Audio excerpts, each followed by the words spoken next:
maybe another question that we've been thinking about is how to lead at your workplace. I believe this is that God has called each Christian out in the marketplace. Now, I know it's a little bit different because you're saying, well, Pastor, you work at the church. It's easy. And I can tell you this, and I hear you then on that. There are things, though, that I do outside. And I'll just tell you this, as your pastor, there are things that I enjoy doing outside of the church that is in the world field, that I simply do it to be engaged with the world. Because I really believe that each Christian has been assigned by God to go into the marketplace and to tell others about Jesus. I think, you say, well, Pastor Floyd, how we do that? I think that is to be a witness in what we say.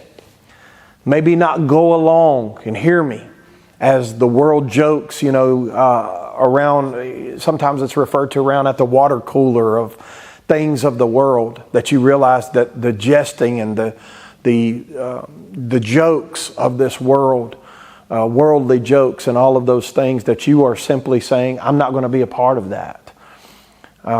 They see the light of the Lord. When you reference things in your life and you're talking with a coworker, that you bring the Lord up. That's another way that we can witness, is that He's part of our lives. He's part of our being, because that's who He is. He naturally comes out in our spirit and our talk. And so they're saying, wow, this man is talking about Jesus a lot.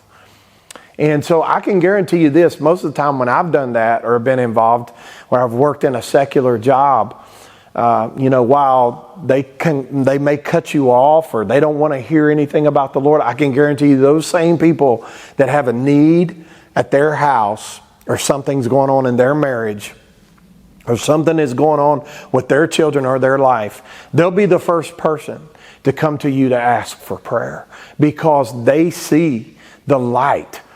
The Word of God is, I think, very plain when it says something like this: let our light so shine before men that they may see our good works and glorify the Father which is in heaven. So I'm going to be an example in my speech. I'm going to be an example in the way I walk and talk to the Lord. I'm going to demonstrate integrity to walk as the Word of God has asked us to walk. Simple things of just saying this, that I'm not just doing a job because a simple factory has hired me, but I look at that job as a blessing from the Lord. So everything I do, I'm going to do as unto the Lord. I want to be the best employee. I want to be an on-time employee. I want to, not only that, I want to get along with others, and I want to do the best that I can and show the love of the Lord then too. And even that means if there are those that just need a touch from God, that is kind of the outcast there, that God is using you to minister or to witness. But there are several different ways, and these are just a few practical ways. We can't wait to dive deeper on this with you, but God could use you in the marketplace, at your workplace, for His honor and for His glory.